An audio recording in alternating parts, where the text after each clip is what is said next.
Allô? Bonjour et bienvenue pour notre webinaire sur le pompage solaire. Avec nous, nous avons M. David Hadji du Côte d'Ivoire. Et bienvenue, M. Hadji. Merci beaucoup. Et bon, Bienvenue à tout le monde. Nous sommes très intéressés sur votre présentation, mais peut-être d'abord vous nous dites un peu sur le travail vous-même. Ok. Donc, je suis David Hachi, je suis le directeur de la société AD Solar qui intervient en Côte d'Ivoire, mais aussi dans les pays de la sous-région. Nous faisons l'installation de systèmes d'énergie renouvelable. Nous faisons aussi la distribution de produits. Nous sommes un centre de formation. Nous faisons du développement, pas de la recherche, mais plus du développement de produits dans le secteur. De temps en temps, personnellement, je suis coach financier pour des projets d'énergie renouvelable aussi. Mais notre spécialité, c'est le pompage solaire. L'installation du système de pompage solaire, c'est d'ailleurs pour ça que je suis là aujourd'hui. Ok, merci beaucoup. Bon, maintenant, votre présentation, s'il vous plaît. Ok, donc on va parler un peu de pompage solaire, de ce qui se fait en Côte d'Ivoire. Donc on va voir déjà un peu l'état des lieux des technologies qui peuvent exister avec les acteurs, voir les applications qu'il y a dans le pompage solaire en Côte d'Ivoire, qui pourrait un peu empêcher le développement de ces technologies au niveau en matière de législation et des projets qui ont été réalisés sur en cours. Donc, premièrement, pour expliquer rapidement ce que c'est que le pompage solaire, en tout cas son principe de fonctionnement, on a des panneaux solaires qui captent les rayons du soleil, qui vont les transformer en électricité, qui vont alimenter à travers un contrôleur une pompe à eau solaire.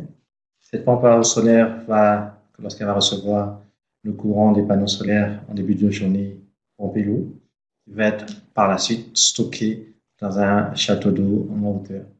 Et c'est à partir de ce château, et pas de la pompe, que va être distribuée l'eau à travers les robinets. Cela permet d'avoir en fait de l'eau la journée comme la nuit, puisque la nuit, l'eau vient du château et non de la pompe. C'est un des meilleurs systèmes. Bonne durée de vie, dans ce sens-là. Au niveau de l'état des lieux, donc là, je vais faire brièvement une petite présentation des différentes technologies qui existent. Et puis après, je vais aller un peu plus en détail dans chacune d'entre elles. Donc, voilà, une des premières technologies, c'est l'utilisation de pompes électriques traditionnelles, alimentées par du solaire, avec système avec batterie, onduleur. Donc, on a quand même des difficultés dans le temps, puisque c'est des systèmes qui sont onéreux, puisqu'on a des batteries qui coûtent cher. Et souvent, ces systèmes, c'est spécifiquement panneaux pour pompes, sont mal dimensionnés, suite à un manque d'expertise. Oui, les batteries ne me plaisent pas beaucoup, et peut-être vous, dans votre présentation, vous pouvez nous expliquer plus pourquoi. Effectivement, souvent dans les systèmes de pompage solaire, on n'utilise pas des batteries. Okay? Donc là, je vais revenir un peu, c'est pas ce qui se fait de mieux, pas du tout même. Donc, on va revenir dessus pour expliquer un peu plus en détail cet aspect-là. Oui, je veux vraiment souligner ces dangers. Oui, parce que souvent, quand on parle de solaire, les gens font directement l'association panneau solaire, batterie et pompe, alors que lorsqu'il y a pompe, batterie était un peu complexe à mettre en œuvre. On verra justement. Merci. Après, on va parler dans un deuxième point de tout ce qui est pompage solaire spécifique. Donc, c'est une pompe solaire spécifique. Ça, c'est des systèmes performants qui restent quand même un petit peu chers. On a ensuite l'utilisation de nouvelles pompes, dites nouvelle génération, qui ont de moins bonne performance, mais des coûts beaucoup plus avantageux, donc qui sont peut-être plus abordables. En plus, on a des technologies de type motopompe ou des pompes immergées. Ensuite, on a tout ce qui est pompage solaire avec variateur de vitesse. On coupe ça avec une pompe électrique traditionnelle ou conventionnelle. Mais bon, l'avantage, c'est que on garde la pompe électrique, mais il faut mettre beaucoup plus de panneaux. Donc, il y a un coût qui se reflète. D'un côté, c'est moins cher, de l'autre côté, c'est un peu plus cher. Faut voir. D'un point de vue technico-économique, si quel est le mieux.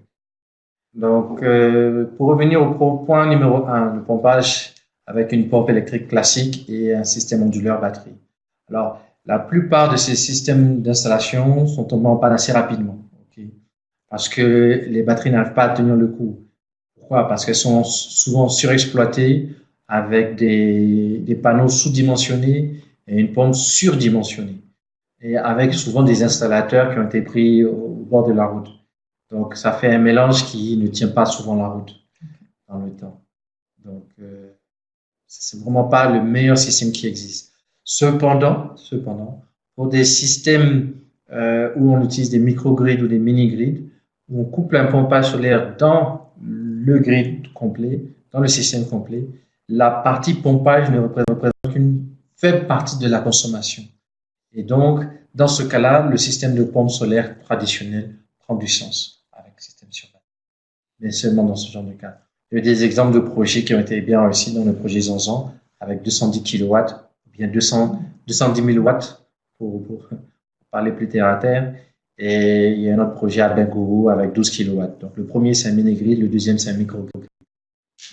Il y en a 1000 panneaux, il y en a un où il y en a 50.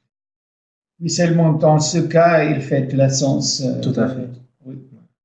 Utiliser un système avec batterie. Oui. Mais elle est très grosse. Donc, voilà, ça c'est un microgrid qui a été réalisé avec 45 panneaux et 1500 mAh de batterie en 48 volts. Ça, beaucoup de choses. Donc là, on alimente le village, les réfrigérateurs, une télé, enfin 2 ou 3 télés, et une pompe à eau. Alors, pour tout ce qui est pompage solaire, avec pompe solaire spécifique qui ont été conçues de base, on a les grandes marques qui sont connues, Grundfos, Lorentz, quand même bien représentées en Côte d'Ivoire. Elles ont la réputation d'être fiables et robustes dans le temps. Ces pompes ont des grands débits, ce qui est pas intéressant, avec des capacités de HMT, c'est-à-dire on peut aller puiser l'eau en profondeur, donc à plus de 120 mètres. Donc, ça reste intéressant. Il existe des pompes chinoises sur le marché. Mais les techniciens qui osent s'aventurer dans ce secteur manquent souvent de compétences techniques, ce qui parfois donne des retours d'expérience assez négatifs. Bon, les professionnels n'osent pas trop se risquer dans des technologies, des marques qu'ils ne connaissent pas, qu'ils ne maîtrisent pas, ils n'ont pas de retour d'expérience parce que ça reste quand même un investissement pour quelqu'un qui a fait un business dedans et donc, si ça marche pas, c'est un peu difficile à expliquer pourquoi ça marche pas, alors que bon, mieux vaut peu risquer et garder sa réputation et que le client soit content. Je crois que c'est un point vraiment important de souligner que si vous faites des pompes solaires, vous êtes impliqué, choisissez un professionnel. Oui, c'est ça. Alors oui, souvent en voulant payer moins cher, comme on dit chez nous, moins cher et plus cher. Oui, à la fin, moins cher et plus ça cher. devient plus cher. À la fin, au milieu, dans beaucoup d'endroits, ça devient cher. Ok, donc là, c'est une installation qui a été réalisée. Elle est assez complexe, hein, elle est assez lourde. Et on a un château de 12 mètres cubes et 9 robinets à travers tout le village. On a un système de de monitoring à distance par Internet. On voit la production jour par jour. On a fait la totale ici. On a mis une sonde à l'intérieur du forage pour savoir le niveau de l'eau à l'intérieur du forage. Enfin, on peut même prendre une commande sur la pompe à distance. Et ça, c'est un système prototype. Vraiment, on a mis le paquet. Ah bon? Mais les gens sont vraiment très contents. Et les villages même environnants viennent se ravitailler maintenant dans ce nouveau village. Alors là, on va parler d'une nouvelle génération de pompes. C'est des pompes qui ont été créées il n'y a pas longtemps. Par exemple, pour le système de motopompes solaires, elles sont facilement transportables. La problématique ou bien la difficulté, c'est qu'elles ont des HMT, c'est-à-dire la capacité qu'elles ont de prendre de l'eau par exemple, en aspiration, c'est de 6 mètres et en refoulement, c'est-à-dire ce qu'elle pousse avec 10 mètres de dénivelé. Okay. Donc, souvent, c'est adapté à des régions avec des faibles dénivelés. Il faut pas de montagne, il faut pas de collines. Il faut un système plat et à proximité, par exemple, avec des puits de proximité. C'est-à-dire, on peut pas avoir un lieu de puisage à plus de 200 mètres de là où on veut. C'est déjà. Après, il y a des pompes immergées avec système Pego, où on peut même brancher des ampoules. Alors, c'est un nouveau système qui vient d'arriver. On paye un peu la pompe, ok, avec des systèmes de téléphonie. Ça veut dire que vous payez seulement, ils sont 10%? Ouais, plutôt 30 à 30. 30%, 30-40%. Et puis après, vous payez un peu quand vous en avez besoin. OK. C'est des systèmes vraiment tout à fait récents, parce que là, on est en août 2019, et les premiers projets comme ça ont commencé il y a début du mois, quoi, il y a 2 semaines. Enfin, il y a un mois à peu près. Le retour d'expérience n'est pas encore très important. Non. Mais au final, ce que je voulais dire sur ces technologies, ce sont des pompes de moyenne puissance pour de petites exploitations agricoles qui utilisent aussi de plus souvent des systèmes de goutte à goutte, okay, pour des cultures maraîchères. C'est pas des pompes qui ont de très haut débit, mais qui ont des débits pour une petite exploitation agricole assez correct. Donc là, par exemple, c'est la motopompe là dont je parlais. On a donné dans un programme, un projet coopératif de femmes. Et donc elles peuvent, là on a la rivière et juste à côté on a le champ un peu irrigué tranquillement comme ça et se passer la motopompe entre elles. On a aussi le système avec les pompages système Pego où ils ont des panneaux amovibles facilement transportables. On la pompe, on la plonge souvent dans un forage, dans un puits. Ils ont même eu le luxe de mettre 4 ampoules pour le paysan qui en a besoin. Mais ça veut dire le champ qui est irrigué doit être proche de la ferme. C'est tout à fait ça. C'est vraiment des systèmes de proximité. Oui. De proximité avec des besoins relativement faibles, moyens. Ouais. Alors, le système de pompe couplé avec variateur de vitesse, c'est un, entre guillemets, nouveau système hein, qui permet le coût d'acquisition du variateur et de la pompe est faible. En plus, le gros avantage, c'est que le client peut garder sa pompe et psychologiquement, c'est intéressant pour lui, même si la pompe n'est pas ce qui coûte le plus cher dans un système de pompage solaire. La problématique, c'est que il faut par contre beaucoup de panneaux solaires et surtout, il faut une certaine technicité puisque le variateur est standard. Donc, il faut adapter le paramétrage du variateur aux caractéristiques de la pompe. Et là, je déconseille très vivement de prendre un technicien qui marche au bord de la route parce que c'est très complexe à mettre en œuvre. Oui, nous voyons encore une fois que si vous ne prenez pas tout le système d'un seul fournisseur, il faut vraiment avoir quelqu'un qui sait ce qu'il faut. C'est ce qu'il fait, oui, effectivement. C'est ce qu'il fait. Donc, voilà. Donc, voilà. Et après, si le technicien est un bon fournisseur et que le technicien donne toutes les indications au fournisseur, si celui-ci peut préparamétrer le variateur, ça peut passer, mais il faut quand même faire encore attention. Okay. Et un autre avantage de cette technologie, c'est que comme on utilise des pompes électriques conventionnelles, les range là, les possibilités sont importantes. C'est notre avantage. Ok. Au niveau des applications du pompage solaire, la grande majorité du pompage solaire en Côte d'Ivoire, c'est pour les fermes agro-pastorales. Ils sont très demandeurs. Souvent, c'est pas à proximité des villes et il n'y a pas le courant. Ensuite vient le système de maraîchage couplé à des systèmes de goutte à goutte. Ça vient un peu moins de proportion, ça commence à arriver.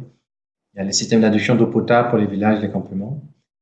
Les paysans modernes, comme j'aime bien les appeler, ce sont des paysans qui ont des moyens. Enfin, c'est pas toujours des paysans. Souvent, ils travaillent déjà en ville, dans d'autres activités. Ils font ça en complément et en perspective d'aller en plein dedans. Donc, ils utilisent aussi des systèmes de goutte à goutte. Préférentiellement, ça permet d'optimiser. Parce que quand on arrive dans ce genre de technologie, c'est que voilà, on a une volonté d'efficacité et de productivité. Le paysan traditionnel qui, en milieu rural en Côte d'Ivoire, utilise beaucoup les technologies d'irrigation avec l'eau de pluie dans les rivières de proximité. Et ceux qui ont des plus grosses installations, traditionnellement, ils utilisent des motopompes. Ok. Donc, le pompage solaire arrive en train de faire son petit chemin. Au niveau législatif, c'est pas aujourd'hui très clair et adapté aux réalités du terrain. Au niveau réglementaire, il y a des nouveaux décrets de loi qui doivent être signés qui vont bien régir tout ce qui est attribution, qui s'occupe de quoi, quelles sont les possibilités, les réglementations de ce secteur. Ça fait déjà quelques années que les études ont été faites, donc maintenant ça devrait être signé assez rapidement. Je crois on voit la même situation dans beaucoup de pays, oui, malheureusement. Malheureusement, c'est-à-dire que les recommandations ont déjà été faites et maintenant il faut qu'ils mettent en application, il faut qu'ils trouvent l'office, la structure qui va régir tout ça et voilà, il y a tout ça qui est à mettre en place. Et une des difficultés majeures qu'on rencontre chez nous en Côte d'Ivoire, c'est qu'il n'y a pas d'allègement au niveau des taxes douanières pour le matériel de pompe solaire. Donc, on arrive à avoir des taux qui sont quand même assez élevés, 40% pour tout ce qui est douane. Mais derrière, il y a les frais de transitaires, de transport. Donc, à la fin, ça revient assez, ça reste assez coûteux. Oui, bon.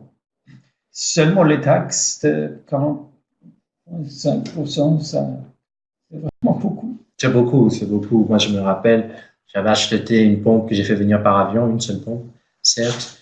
Je prenais un chiffre assez simple pour que on puisse se fixer les idées. J'avais acheté la pompe à 1 million, disons, et j'avais payé 800 000 francs on m'avait demandé 800 000, quoi. Moi, j'ai négocié à 700, mais voilà, ça reste quand même assez important.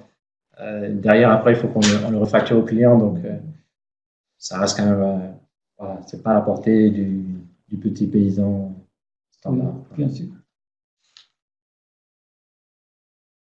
Les projets qui ont lieu en Côte d'Ivoire sont en train de se multiplier. Bon, ça reste encore en proportion assez faible. Il y a quelques installations qui ont été faites avec des entreprises pour la session d'État, des ONG ou des bailleurs dans les années précédentes. On a un retour mitigé parce que voilà, justement, comme par manque de compétences et de connaissances, les installateurs utilisent des batteries, donc c'était pas bien. Enfin, c'était mal dimensionné. Il n'y a pas de batterie, mais c'était mal dimensionné. Bon. Donc, il faut vraiment voir ces aspects-là. Il faut vraiment aussi bien expliquer parce que il n'y a pas qu'une histoire de technologie, il faut expliquer un peu voilà, ce que c'est. Ça ne demande pas beaucoup de temps, mais quelque part, il faut avoir une partie sensibilisation, c'est assez important, surtout lorsque c'est communautaire. Il y a eu des projets d'installation de 50 pompes solaires avec des bâches de retenue d'eau de 50 mètres cubes, c'est quand même non négligeable. Il y a l'eau potable et agriculture qui a été initiée dans les années 2018 avec le soutien technique de l'ONEP, l'Office national de l'eau potable.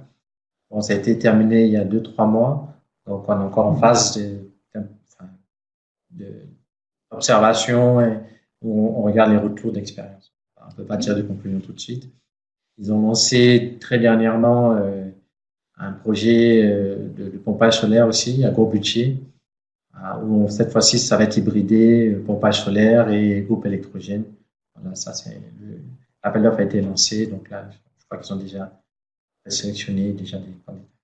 Peut-être quelques mots sur pompage hybridé. Alors, un coup, ça dépend. Selon la taille de la pompe, ça fonctionne avec un groupe électrogène ou le solaire. C'est-à-dire la journée, on peut le mettre sur groupe électrogène et la nuit, on peut non, pardon. La journée, c'est sur le solaire et la nuit sur le groupe électrogène parce qu'on a besoin d'une grande quantité d'eau. Voilà. Mais dans certains cas, dans certains villages, il n'y a que le solaire. Ensuite, pour les projets de pompage solaire chez les particuliers, là, il y a eu plusieurs exemples, plusieurs cas qui ont été réalisés. C'est sûr que ça reste dans des proportions beaucoup plus faibles que dans les pays de la sous-région, où par exemple le Mali ou le Burkina, les taxes douanières sont nulles Et donc, les coûts d'acquisition de ces pompes sont divisés par deux carrément, comparativement à celui de la Côte d'Ivoire. Presque. Donc, ce qui fait que, voilà. Nous, ça vient, c'est-à-dire que lorsqu'on fait une installation, le voisin, s'il voit que ça marche, ça l'intéresse aussi. Donc, ça marche de bouche à oreille, ça marche de pas mal de bouche à oreille. Bon, merci beaucoup. À la fin, bon, je crois que c'est important de finir avec un coup d'œil à l'avenir du pompe solaire. Comme je vous comprends, vous voyez un grand avenir pour les pompes solaires. Je pense que effectivement, c'est un marché naissant. En milieu rural, c'est toujours intéressant de mettre une pompe solaire comparativement à un groupe électrogène. Là, il y a pas match, comment dire. En moins d'un an, le retour sur investissement est déjà réalisé. Voilà, avec le réseau, ça peut être un peu plus décalé, mais ça reste quand même avantageux. Et puis aussi, il y a le côté fiabilité dans le temps, parce que là, il n'y a pas de coupure. Alors que si on est souvent dans le milieu rural, on est souvent au bout de ligne, ça peut détruire les appareils. Bon, je pense que ça, c'est complexe. Et puis, ceux qui ont groupe électrogène, il y a les problèmes de panne, il y a les problèmes d'acheminement du gaz, enfin, du carburant, et tous les petits problèmes qu'il peut y avoir avec le personnel et le carburant dans ce genre de cas. Donc, le pompage solaire a de l'avenir. Là, on est en train de montrer des exemples, donc je pense que ça va être intéressant dans les années qui vont venir. Bon, je crois que c'était vraiment intéressant pour nos participants. Et puis, je voulais ajouter autre chose, des exemples pratiques. Hein. Oui. On a eu des clients qui ont tenté le technicien du bord de la route. Oui. Et voilà, ils ont pas réussi avec leur pompe qu'ils ont installée à remplir un verre d'eau jusqu'à moitié. Donc, quand c'est comme ça, c'est parfois un peu difficile. Oui, et ça donne pas une bonne recommandation. Pas une bonne recommandation et une motivation. Et puis, je me rappelle d'un autre cas où il y a eu un client qui a acheté une pompe en Allemagne et qui a essayé de faire une installation localement. Ça n'a pas réussi. Il est venu vers un professionnel cette fois-ci parce qu'il risquait de perdre toute son exploitation. Bon, on a réussi à lui installer le lendemain. Enfin, ouais, on a eu 1 jour et demi de décalement. Mais voilà, au final, on a réussi à lui mettre une pompe qui était 2 fois plus puissante que celle qu'il avait auparavant, avec 3 fois moins de panneaux solaires. Donc voilà, localement, il y a des compétences. Il faut pas chercher moins cher. Il faut s'adresser à des professionnels. Merci beaucoup. Pas de souci. Vraiment, pour les participants, je crois, c'était des bonnes idées pour leur projet. Merci. C'est moi qui vous remercie. À bientôt. À bientôt.